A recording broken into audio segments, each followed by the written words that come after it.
Hi to all, एक बार फिर से आप सबका स्वागत है आज के इस बर्निंग सेशन के अंदर, जहां पे हम लोग बात करने वाले हैं फ्लैश ईटिंग बैक्टीरिया के बारे में। ऑल्दो आजकल आप देख रहे होंगे कि काफी सारी ऐसी न्यूज भी देखने को मिल रही है कि आपने कुछ ऑर्डर किया है और ऑर्डर जब आपने किया तो वो खाना अगर आया है आपके घर पर तो उसमें कुछ ना कुछ निकल रहा है ना। आइसक्रीम के अंदर फिंगर निकल रही है, तो कुछ भी चीजें आजकल चल रही हैं। अभी मैंने थोड़ी देर पहले ही एक न्यूज देखी थी, एक हेडलाइन देखी थी कि एक कपल है वो क्लेम कर रहा है कि अमेजोन से जो मुझे पैकेट रिसीव हुआ है उसके अंदर स्नेक निकला है। खैर, ये सब चीजें चलती रहेंगी, लेकिन इन्हीं सब चीजों के बीच में फ्लैश ईटिंग बैक्टीरिया जो है ये काफी ज्यादा सुर्खियों में चल रहा है। तो आइए जरा इसके बारे में बात कर लेते हैं। इसका दूसरा नाम क्या है, इससे क्या होता है, कैसे लोग बोल रहे हैं कि भाई ये जापान के अंदर अगर बहुत तेजी से स्प्रेड होगा तो ऑल ओवर द वर्ल्ड के अंदर भी स्प्रेड हो सकता है। 2 दिनों में लोगों की डेथ भी हो जाती है। उसको पकड़ पाना, उसको आइडेंटिफाई कर पाना, उसके ऊपर दवाई करवा पाना काफी ज्यादा मुश्किल होता जा रहा है। तो आइए जरा इस चीज को यहाँ पे समझते हैं कि क्या है यहाँ पर ये पूरा का पूरा आर्टिकल। देखिए, सबसे पहली चीज, नाम क्या है इसका नाम है फ्लैश ईटिंग बैक्टीरिया। क्या है? फ्लैश ईटिंग बैक्टीरिया इसका नाम है। इसको एक और नाम से जाना जाता है, वो नाम क्या है? स्ट्रेप्टोकोकल टॉक्सिक शॉक सिंड्रोम के नाम से भी इसको जाना जा रहा है, यानी कि STSS के नाम से भी इसको जाना जा रहा है। ये जो यहाँ पे बैक्टीरिया है, ये जो आप बैक्टीरिया देख पा रहे हो, ये कुछ इस तरीके से आपको देखने को मिलता है। लेकिन यहाँ पर इसके जो केसेस हैं वो कहाँ पर स्टार्ट हुए हैं? इसके केसेस स्टार्ट हुए हैं कहाँ? जापान के अंदर। ऐसा नहीं है कि सडन केसेस आपको देखने को मिल रहे हैं, लेकिन बताया जा रहा है कि जापान से लेकर मार्च के बीच में काफी सारे लोगों की डेथ होती है इस बैक्टीरिया की वजह से। और ये जो बैक्टीरिया है अब 2 जून से बहुत तेजी से इसके केसेस जो हैं वो फैलते चले जा रहे हैं। तो जापान के अंदर हाई अलर्ट डिक्लेयर की गई है, क्योंकि यहाँ पे 1000 से ज्यादा केसेस देखने को मिल रहे हैं इस पर्टिकुलर बैक्टीरिया के, जिसे हम फ्लैश ईटिंग बैक्टीरिया के नाम से भी जानते हैं।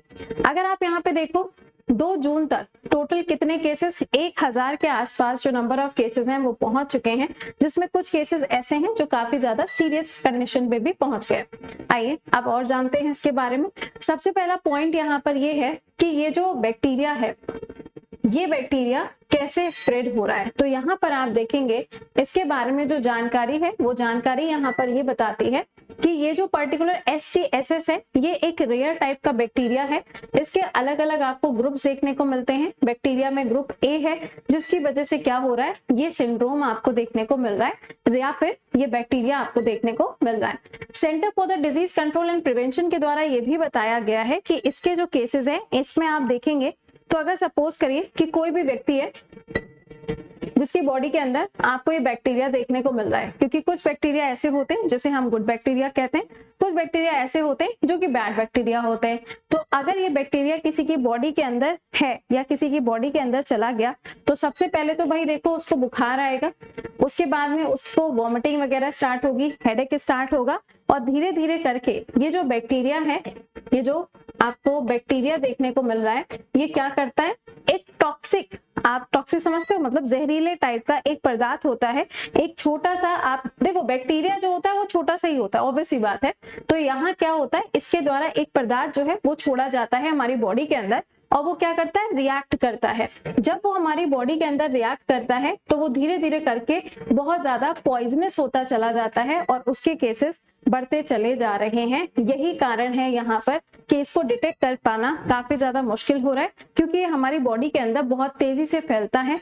बताया जा रहा है कि सिर्फ 2 दिनों के अंदर इंसान की डेथ हो जाती है। बहुत बड़ी बात है अगर वो इंसान 48 आवर्स तक भी सर्वाइव कर जाता है, तो भी बहुत बड़ी बात है। ओके, अच्छा, तो इसके केसेस सबसे ज्यादा किसके अंदर पाए जा रहे हैं? तो ऐसा बताया जा रहा है कि इसके जो केसेस हैं, ये 5 साल से कम के जो बच्चे हैं उनके अंदर ये बहुत तेजी से स्प्रेड करता है। और इसमें आप देखेंगे तो लो ब्लड प्रेशर भी हो जाएगा, बहुत सारे ऑर्गन्स होते हैं जिनका फेलियर होना स्टार्ट हो जाता है, रैपिड हार्ट रेट हो जाता है, ब्रीदिंग में भी दिक्कत आना स्टार्ट हो जाती है। तो ग्रुप A का ये जो यहाँ पे सिंड्रोम है, इसकी वजह से काफी सारी चीजें देखने को मिल रही हैं। तो क्या इसको डिटेक्ट कर पाना आसान है?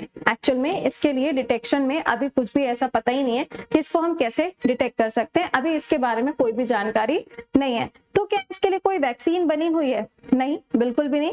ऐसा भी कहीं नहीं बताया गया है कि इसके ऊपर कोई वैक्सीन आपको देखने को मिलेगी। कोई दूर दूर तक आपको वैक्सीन नहीं मिल रही है। तो फिर ये होगा कैसे क्योर?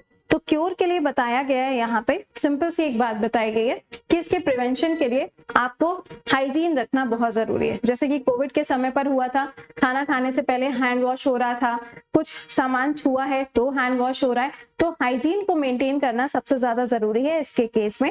बाकी इसके लिए कुछ भी ऐसा नहीं है कि कोई वैक्सीन आपको नजर आ रही है, ऐसा भी नहीं है कि इसको आप इजिली डिटेक्ट कर पा रहे हो तो इसके ऊपर कोई वैक्सीन बनके तैयार हो जाए, अभी ऐसा कुछ भी नहीं है। बट हाँ, इसके जो केसेस हैं जापान के अंदर फैल तो बहुत ज्यादा तेजी से रहे। तो क्या इससे ग्लोबल रिस्क है? क्या इससे पूरे वर्ल्ड के अंदर कोई प्रॉब्लम क्रिएट हो सकती है? तो ऐसा बताया जा रहा है कि अभी फिलहाल के लिए तो इसके cases all over the world के अंदर कहीं और नहीं मिल रहे हैं, लेकिन जापान से बहुत ज्यादा विजिटर्स हैं जो बाहर के देशों में जाते हैं, या बहुत सारे लोग ऐसे हैं जो बाहर से जापान में आते हैं और फिर अपने घर को जब वो वापस जाते हैं तो हो सकता है कि इसके केसेस फैलना शुरू हो जाएं, जिस तरीके से कोविड के केसेस फैलना शुरू हुए थे। तो आपके एग्जाम के लिए सिंपली इंपॉर्टेंट है, इसका फुल फॉर्म क्या है आपसे पूछा जा सकता है। फ्लैश ईटिंग जो बैक्टीरिया है इसका दूसरा नाम क्या है, और आपसे ये भी पूछा जा सकता है कि इसके लिए क्या कोई वैक्सीन वगैरह है या इसको डिटेक्ट कर सकते हैं। तो ये सारी चीजें आपके पेपर के अंदर पूछी जा सकती हैं। तो आई होप कि आपको समझ में आ गया होगा कि इसका फुल फॉर्म STSS का फुल फॉर्म, इसका दूसरा नाम, और ये कैसे स्प्रेड हो रहा है ये भी मैंने आपको बताया। तो क्या इसके बारे में कोई और जानकारी है? नहीं, फिलहाल के लिए अभी यहाँ पे कुछ और इन्फॉर्मेशन नहीं है, बट हाँ ये तो बताया गया है कि इससे हमारी बॉडी के अंदर क्या क्या चेंजेस होंगे and with in 24 to 48 hours यहाँ पे इंसान की डेथ हो जाती है। अगर हम रेशियो के हिसाब से बात करें तो अगर मानिए 7 लोगों में या 10 लोगों के अंदर अगर ये बैक्टीरिया गया है तो 3 लोगों की मौत होना तो निश्चित है। ठीक है, तो यहाँ पे इसका जो डेथ रेट है वो काफी ज्यादा है, ये भी बताया गया है।